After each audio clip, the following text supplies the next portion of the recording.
Ajahn Lee often made the point that when you're focused on the breath, you don't have just the first frame of reference, you have all four right there. The breath is the body in and of itself. That's the first frame of reference. The feelings of pleasure or pain that you're encountering as you attend to the breath count as feelings in and of themselves. That's the second. As for the mind state you're trying to develop, you find that it's either defiled or not. Or as you get further into this third frame of reference, you start noticing when the mind is concentrated or when it's not, when it's expanded or enlarged or when it's not, whether it's released or not, whether it's ever been excelled or not.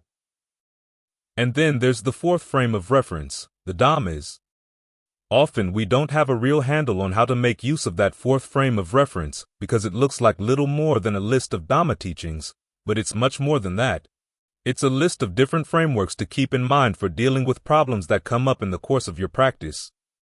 You can look at things in terms of the 5 hindrances, the 5 clinging aggregates, the 6 sense media, the 7 factors for awakening, or the 4 noble truths. Each list provides a useful framework for looking at what's actually going on in different aspects of the practice. And not just looking, they also give you guidance in what to do. These are not exercises in bare awareness, because each member of each list carries a specific duty.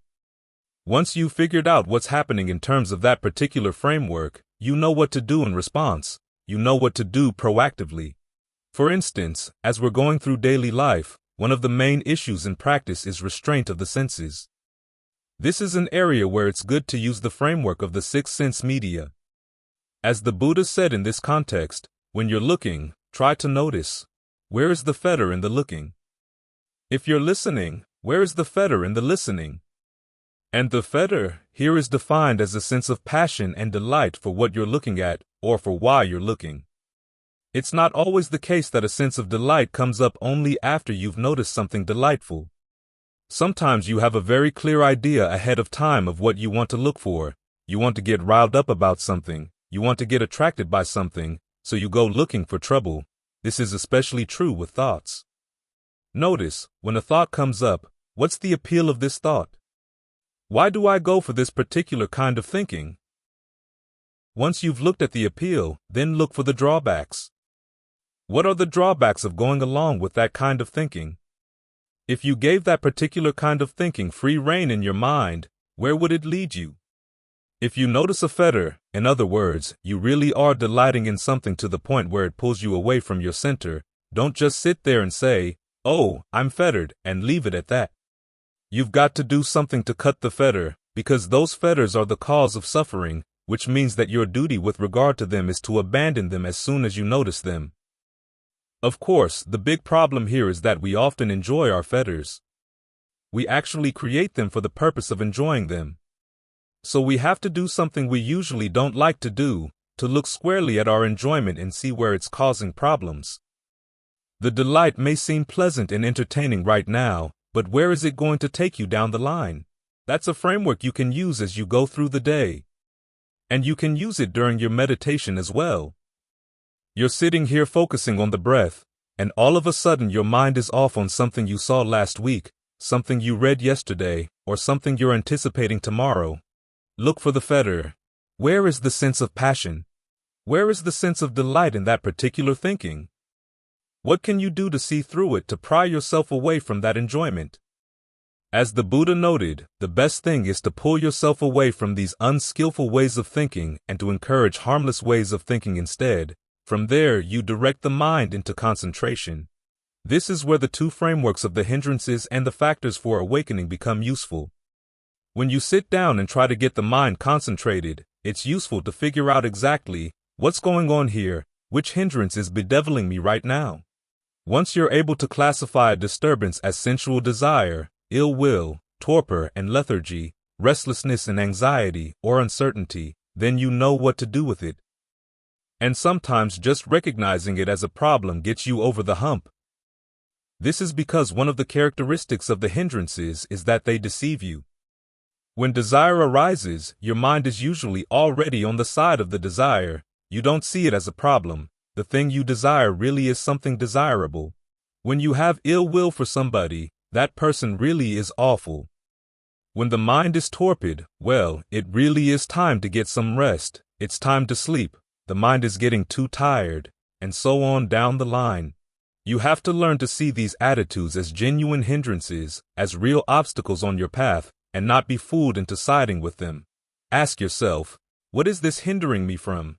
Well, for one thing, it's hindering you from learning about the potentials of concentration. You sit here rehashing your old ways of thinking and will never get out of your old ruts.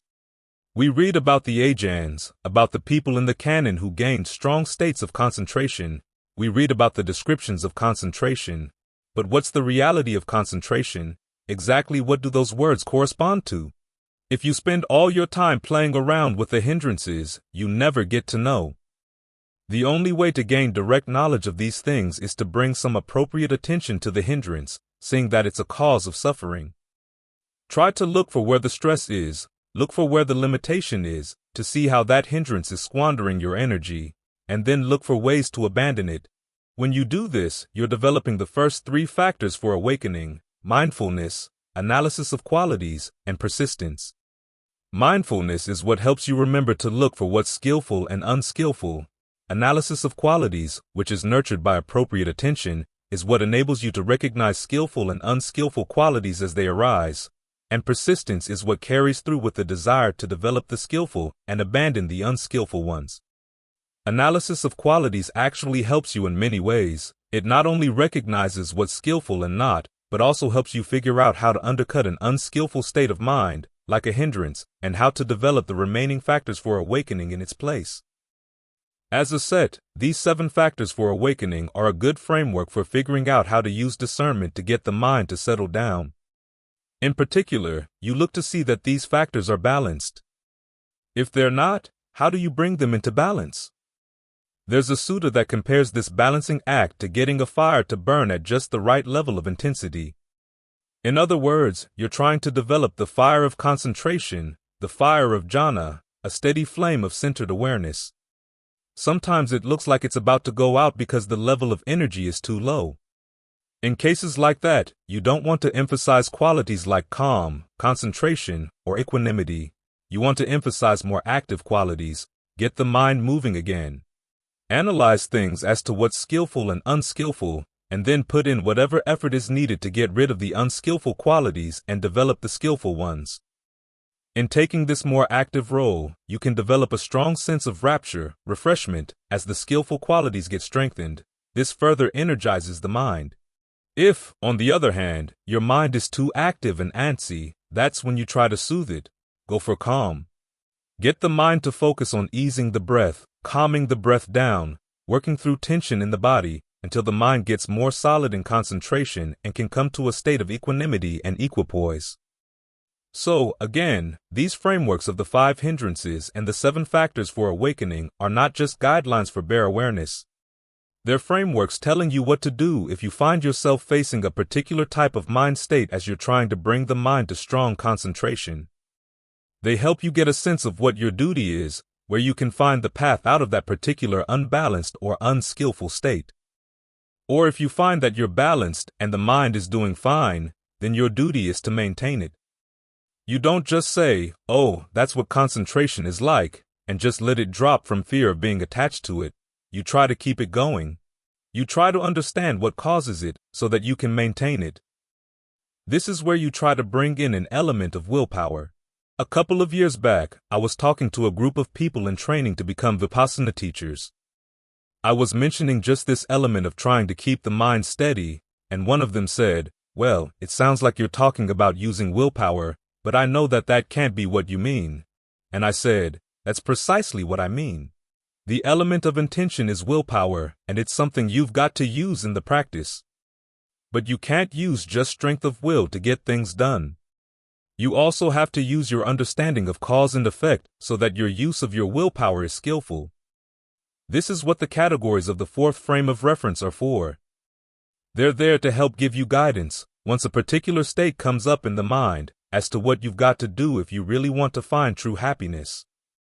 In other words, they're not just instructions in how to respond to situations. They're also instructions in how to take a proactive role in giving rise to the path. This is even clearer in the categories of the Four Noble Truths. You analyze things first in terms of the first noble truth, the five clinging aggregates, to understand where's the stress here, where's the suffering here, where and how you're clinging to these things. In particular, you want to learn how to identify each of the clinging aggregates, form, feeling, perception, fabrication, and consciousness, as events, activities, to see what spurs them into action and how they stop. Then you try to notice how you're clinging to them, how you keep compulsively repeating them. Then you take your clinging apart. If something's disturbing your concentration, take it apart in terms of the four types of clinging. Where's the clinging? What kind of clinging is it? Is it sensual clinging? Is it clinging in terms of habits and practices, views, ideas of what you are or what belongs to you? Try to comprehend it, which, after all, is the duty with regard to the first noble truth. Once you've comprehended the suffering or stress, you should be able to see where its cause is. What's causing you to cling? Where's the craving? Try to catch it happening. When you can catch it happening, the duty there is to abandon it, to stop doing it.